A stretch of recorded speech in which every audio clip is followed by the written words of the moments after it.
Are you trying to figure out how to get things done? Are you trying to look for knowledge that can actually help you do something, be better at what you do? Hi, I'm Joyce Mbaya, founder of Zydii, where we provide affordable online courses for Africa. This is the place for you, the Zydii podcast, where we have inspiring conversations with amazing people. And the ultimate goal is to help you know more so you can do more. Leading in uncertain times. What's the definition of uncertain times? First of all, these times we're living in are uncertain times for sure. But the word uncertainty in itself speaks of not being sure or not knowing what's happening. You don't know the next steps, right? Or even if you have a plan, your plan has been thrown upside down. And that's what most of us have been going through, especially when we've been experiencing the COVID-19 pandemic. This is in the year 2020, 2021, depending on when you're watching this. But that's already one good example of a time that just everything we knew or thought we knew or had planned was turned completely upside down. But you know what? Leaders were made for times such as this. You are made for times such as this. The true test of leadership comes when you face uncertain times, you face challenges and unexpected things coming up, but you rise to the occasion and you turn it around, and through strong vision, you continue to drive the success of the business. That is what it means. So I'm here to show you how to lead in uncertain times. You probably already know. So maybe I should say, to remind you a few tactics on how you can lead in uncertain times. What are we going to talk about? Number one, what is the impact of uncertain times on your team, right? Because if you don't understand what your team is going through, then it becomes very difficult to lead. Second thing I'm going to touch on, because it's a big topic in itself, is digital transformation. Because in these uncertain times, one of the things that has come out clearly for leaders as a strategy, as a tactic, as something that you must embrace and know about, it is digital transformation. It is the role of digital in supporting you as a leader to navigate the uncertain times. So let's do this. So, when people are used to their regular way of doing things, right? How your work day is supposed to flow, from when you wake up, have your breakfast, get into your car, get into traffic, rock up to the office, get to your desk. Before you get to your desk, maybe there are people you're saying hi to on the way. There's your cup of hot beverage. We all get into a routine every day, right? As to how we like to do our work. And then I remember when the pandemic happened last year, for COVID-19, and suddenly, people are being told work from home. Now, that routine, work from home. Okay, I wake up, a child is crying. Oh my goodness. Which is the space I'll use? Is my internet okay? How do I even use these tools that I'm being told to use for video conferencing? You can see how all that uncertainty and fear, all that confusion, where people are used to a certain way of doing things and now it's shifting around, can just lead to all kinds of emotions, right? And the fear comes in because uncertainty, all of us human beings like certainty. We like when things are sure. We like knowing my pay will land on this particular day, right? This is when things are going to happen. There's an order. We don't do well in chaos. And so fear comes in because with all those changes that are happening, people start to be scared about their roles, about their ability to effectively deliver on their roles. And so as a leader, you need to be cognizant of this. So uncertainty and fear, and also knowing that, how do you address that uncertainty and fear? How do you give reassurances? That's not the time to be castigating people for making mistakes. Allow a period of settling in where changes and adjustments have to happen, but the key thing your team needs at that time is reassurance. They need to know that, yes, we're in uncertain times. However, business is going on. It shall be okay. We are adjusting and we will land on our feet. So speaking of uncertainty and fear, the second key thing, I talked of three, right? So the first one is uncertainty and fear. The second thing is work change. By work change, I mean, I've sort of referenced it a bit, I think, in the previous point, but it's changes around the way the team is working, right? We used to have meetings on Mondays in a particular conference room in the office. Now we have to have our meetings online, right? Maybe if we used to do a meeting once a week, maybe we have to meet more frequently. Why? Because we are all working in distributed areas. We're not in the same location, so we have to talk more often. Use of email, use of other communication tools that might be introduced, technology, right? So the way people are working has changed. And so you need to be cognizant of that, because the impact of this on the team means the natural flow and routine, the natural way that the team is used to working is shifting. So again, be cognizant of this and ask yourself, do I need to provide my team training? What kind of support do I provide my team to enable them to adjust to those work changes and be able to settle down? Don't assume people know what these changes mean and what they're supposed to do. In fact, you might schedule a time as a leader to actually walk them through, these are the following changes that we're experiencing. Is everybody okay? How have we adjusted? And I know many of you must have done this in the early days when things were starting to shift around. Now, most of you are settled, but don't forget that changes continue to happen and you need to be aware of how those changes affect the way your team works. Third thing that happens, and the last one, is technology issues. And you can see how all these points are interconnected, right? Speaking of the previous 2 points, we come to the issue of technology. Technology issues is in terms of how are the dependencies on technology or the new technologies that the team has to use, how is this affecting how the team is working? I know we all know the story of, I missed the meeting because I had no power, my internet is down, technical issues, I'm not logging in, my machine has hung. I think the uncertain times we live in now have introduced new words to our vocabulary that we didn't have before. And this is fine. So again, technology issues, because we are all adjusting. We know in our part of the world especially, some of these things are very new for a lot of companies. So that's the third thing. So the idea here is for you to realize as a leader, uncertain times will impact your team.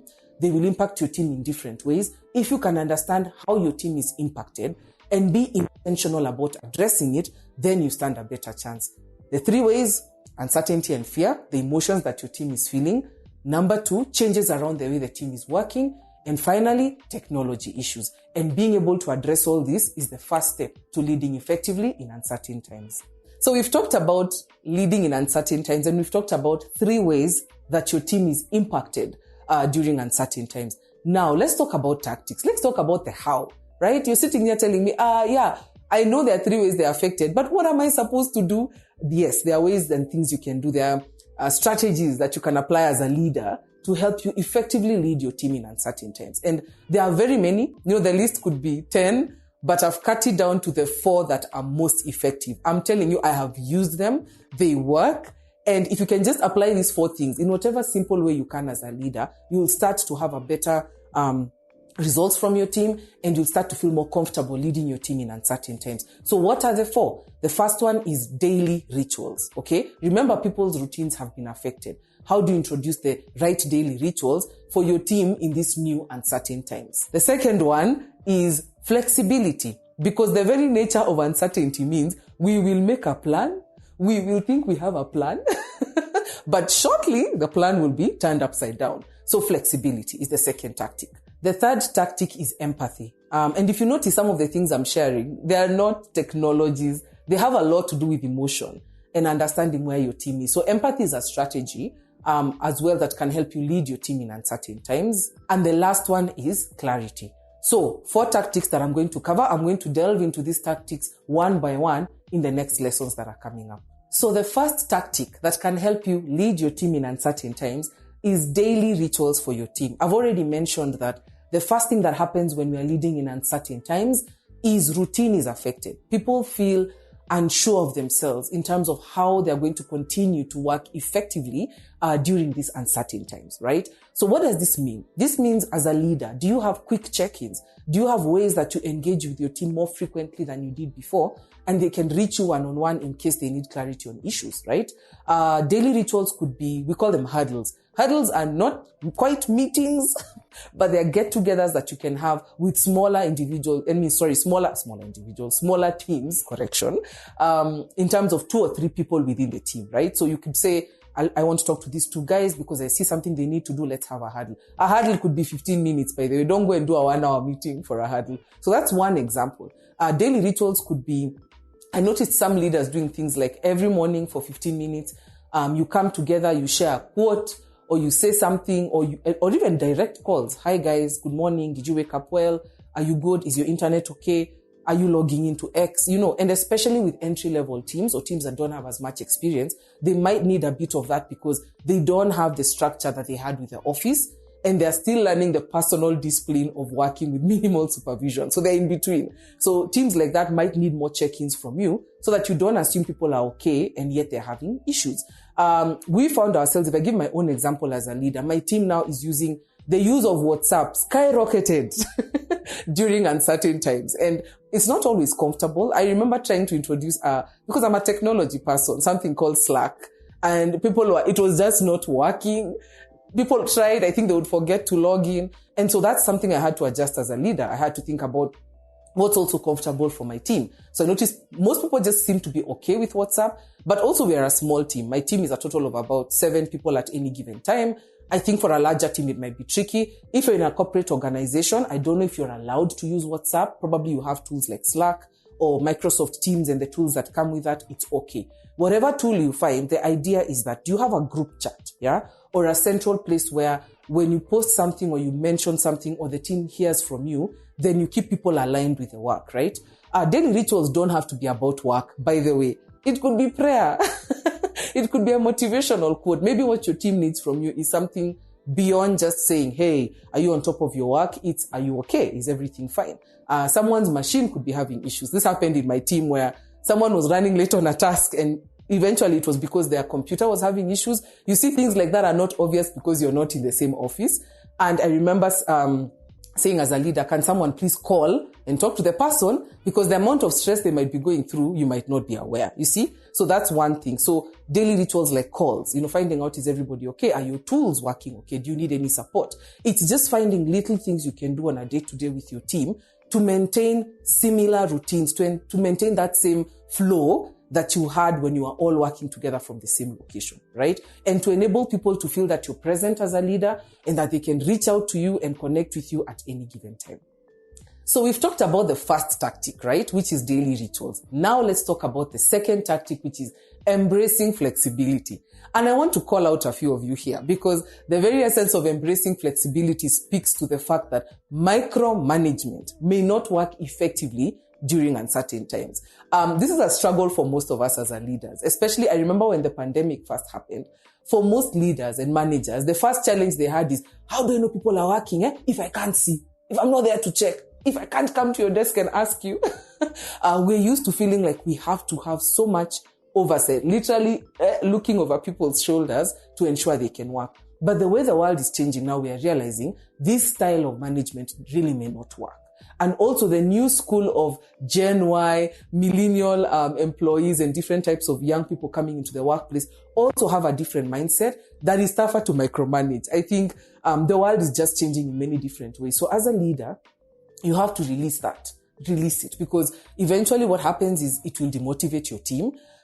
People will not grow because they have to ask you everything, which means how will they learn how to do it themselves, right? So embracing flexibility means that you allow some space for your team to actually do the work. I always say, when you hire someone, trust that they have the capability to do the job and allow them a little bit of space. Once you tell them what they're supposed to do, give them the space to execute. Don't be there all the time asking, have you done? Have you done? Did you? It can even create a lot of emotional stress to the person because they start to feel that you're doubting them, right? You're not sure if they can execute their tasks.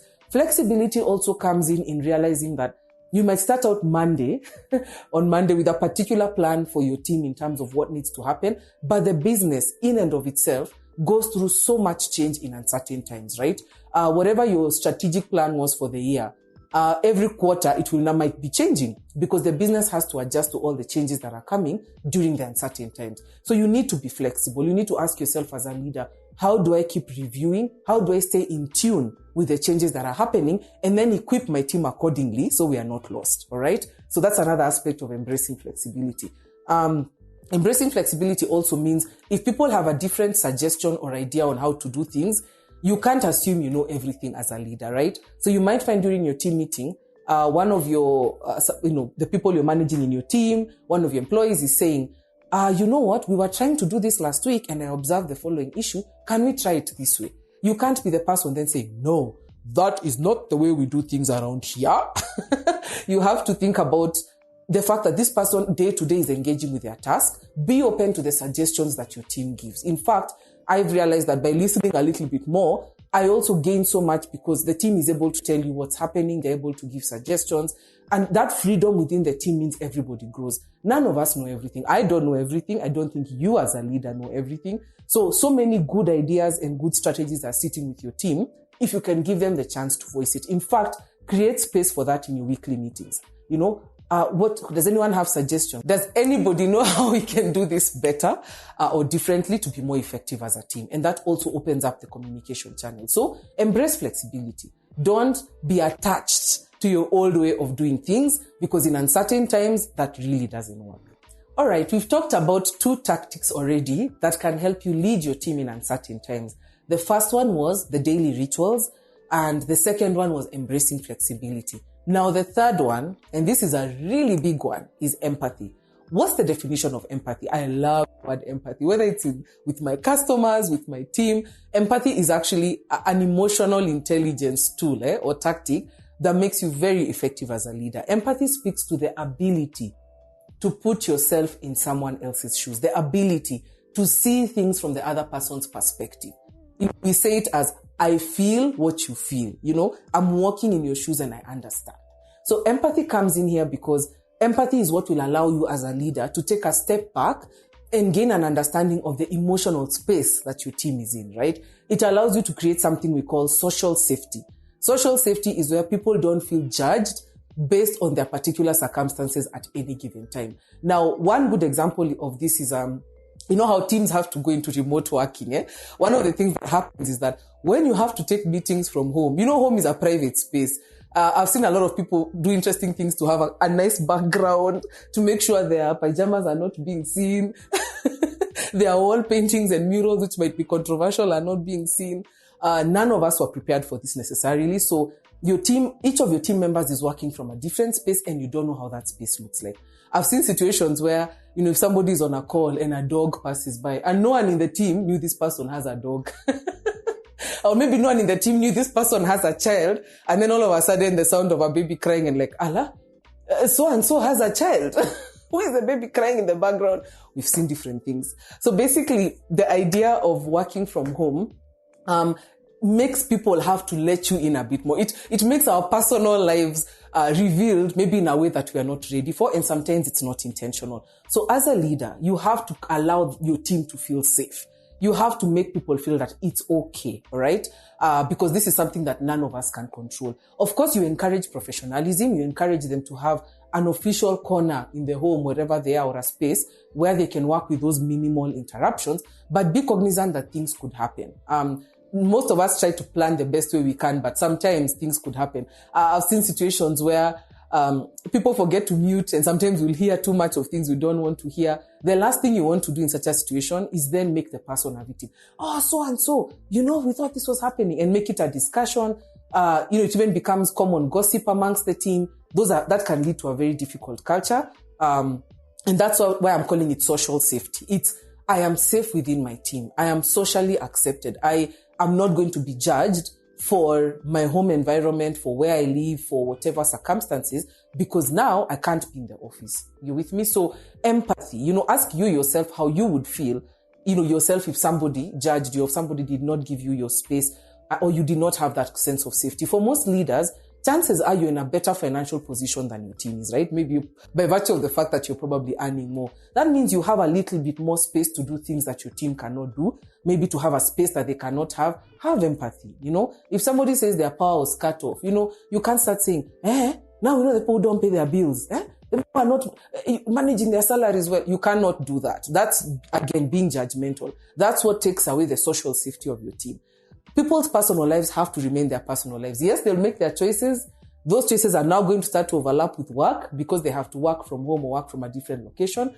Find a balance in between. So empathy is about understanding the emotions that your team is going through and being able to lead effectively, being able to say, hey, I understand. Hey, I'm here for you. Don't worry about it. We'll find a solution. And people feel comfortable. They don't feel worried. I had one of my team members who moved to a different town suddenly in the middle of all the uncertain times that were going on. And that in itself had some potential impact. There are very many different ways I could have responded as a leader. Hey, why didn't you tell us? But no, but you understand what is their situation, what led to that decision. Ultimately, what you need is performance. So how are you going to continue to execute your work in this new circumstance? And if you can find comfort in that, it's fine, So that's also empathy. It's think about yourself and think about the person's circumstances and try to give them space, in terms of there's a reason why this happened. Don't judge, don't become staff, drawing boundaries and saying, your contract says you're supposed to be in Nairobi. I don't care how you do it. You have to be in Nairobi every day of the week. And yet that's not really what they need to perform effectively in their role. Okay. So empathy. Every time you face a situation with your team, a team member, ask, how do I put myself in their shoes? How do I understand them, understand what they're going through? And how do I provide emotional support and social safety for my team? That's what it means to have empathy. So the final tactic, and a very key tactic as well to help you lead your team in uncertain times, is task clarity and structure. You can imagine, like I said, the routine and the way the team is used to working has been turned completely upside down, right? So the team will be looking to you as a leader to enable them to have the right structure and the right clarity as to what they're supposed to be doing. When the business is going through uncertain times, change, like I said, is common. So this week you go for a meeting, you're told by your bosses, they are focusing on this, next week it might be something different. That creates a different kind of tension for the team as well. So it's your role to communicate to your team what should they be focusing on at any given time. It's okay for you to change things around. It's okay to tell them, I know you've been working on this and you might have put in some time, but for these X reasons, maybe we have a new client or this has been given as the higher priority by the business. I need you to change and focus on this, and explaining it well so that people don't feel harassed, they don't feel frustrated, that they are doing very many things and they're not sure what's going on, they don't feel confused. That's what it means to provide task clarity. There are different ways that you can structure how your team works. This could lead us into a whole other training. It's a little bit around project management. It's a little bit around how you're already following along what people do. Now, one thing that has worked very well for me, and I hope in your situation, somehow you can find a way to apply it, is what we call collaboration tools, okay, or task management tools. There's one particular tool I use with my team whereby everybody's tasks is listed on a particular system. And I've really, really insisted on the practice of people tracking their tasks and even commenting and posting their progress on tasks in that particular system. What it means for me as a leader is that at any given time, when I need to get a view as to how work is progressing within my company and within the team, I don't have to start calling people, harassing them, asking, hey, are you doing this? Are you doing that? It's because I look at it, I can see what's in the red, I can see if someone has posted a comment, I know, oh, this is what is happening with this particular task. I don't have to look for them, call them to ask. I even save time, all right? So task structure is to ask yourself as a leader, do we have the right structures to enable our team to be productive and execute on their role? And it's not always obvious. Now, for most corporate companies, I know there could be different tools. Email can be very tricky, but I don't know whether email works effectively. I think email is stronger for communication. So there has to be that separate place where tasks are posted. By the way, it could be a spreadsheet. We also use online collaborative spreadsheets quite a bit, so everybody has one particular document they're looking at and it's showing what's going on. It's difficult because I know each of you might be in different situations and might have access to different tools. But the idea is that you have to take the initiative as a leader. And by the way, if there's a tool you require that you feel will make your team more effective, why wouldn't you champion for that tool to be provided, right? Why wouldn't you go back to top management and say, okay, we're in uncertain times, I'm noticing X challenges with my team, and I would like to requisition or request that we put this system in place or that we do X to enable us to have task clarity and structure. You'll even earn bonus points for the leader who has the initiative to drive that digital transformation for your organization. So the idea is that we shouldn't assume that people already know what they should do. We need to make it easier, even for ourselves as leaders, to have a dashboard or a particular place where we can track and view tasks so that we know if there's a problem without having to call or chase each person in our team, without having to send 1,000,001 emails, which people may not even be looking at, right? What are the different things you can do? Clarity in terms of always remembering that it's your role to set the priorities for your team, right? If the team is scrambling all over the place, not sure of what they do, it comes back to you as a leader. So how do you stop and say, okay, guys, let's refocus. Let's have a meeting. What's going on? This is not a priority. So you can drop this and focus on this. And you provide that direction so that people feel comfortable and they feel that they're doing the right thing at the right time. And they know also that you and your team, that is, are well aligned in all the work that's going on. They won't get to a performance review somewhere months down the line where you're saying, hey, this is what you are doing. And who told you to do that? Right? That's going to be too late and it's going to cause a lot of heartbreak, right? So doing this on a day-to-day, weekly basis, ongoing basis, continuous feedback, that's very key to provide that clarity that the team requires. This week's episode has come to an end, but the fun doesn't have to stop here.